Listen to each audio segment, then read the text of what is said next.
चुन चुन कर जवाब। जिसका नाम लेने से कभी कभी आप झिझकते हैं और कभी कभी उनका नाम धड़ाधड़ इस्तेमाल किया जाता है अपने आप को बचाने के लिए।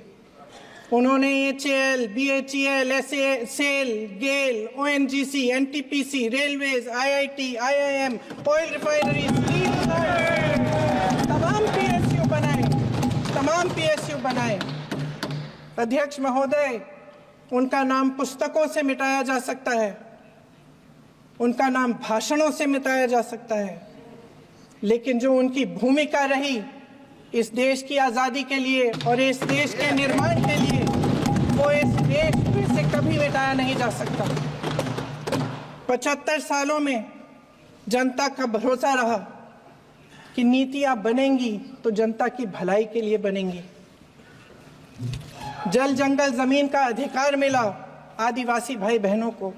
इंदिरा जी ने बैंकों का राष्ट्रीयकरण करवाया, खदानों का राष्ट्रीयकरण कराया।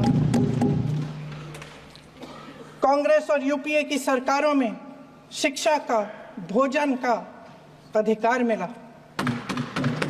75 सालों में जनता का भरोसा मिला। पहले संसद चलती थी तो जनता की उम्मीद होती थी कि सरकार महंगाई और बेरोजगारी पर चर्चा करेगी, कोई उपाय निकालेगी, कोई रास्ता निकालेगी। लोग मानते थे कि अगर कोई नई आर्थिक नीति बनेगी तो देश की अर्थव्यवस्था को मजबूत बनाने के लिए बनेगी, तो भारतीय बाजार को मजबूत बनाने के लिए बनेगी, उनके भविष्य को मजबूत बनाने के लिए बनेगी। किसान और आदिवासी भाई बहन भरोसा करते थे कि यदि जमीन के कानून में संशोधन होगा तो उन्हीं की भलाई के लिए होगा। आप नारी शक्ति की बात करते हैं। आज चुनाव की वजह से शायद इतनी बातचीत हो रही है नारी शक्ति के बारे में, क्योंकि हमारे संविधान ने महिलाओं को यह अधिकार दिया, उनकी शक्ति को परिवर्तित किया वोट में। और आज आपको पहचानना पड़ रहा है कि महिलाओं के बिना, कि नारी शक्ति के बिना ये सरकारें नहीं बन सकती हैं। इसीलिए आज आप नारी शक्ति की बातें दोहरा रहे हैं। जो आप नारी शक्ति का अधिनियम लाए हैं उसको लागू क्यों नहीं करते? वो 10 साल बाद लागू क्यों होगा?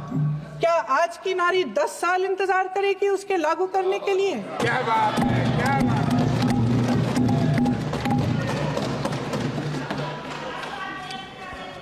आज संसद में बैठे हुए सत्ता पक्ष के मेरे साथी ज्यादा से ज्यादा अतीत की बातें करते हैं। 1921 में क्या हुआ, कब हुआ, नेहरू जी ने क्या किया।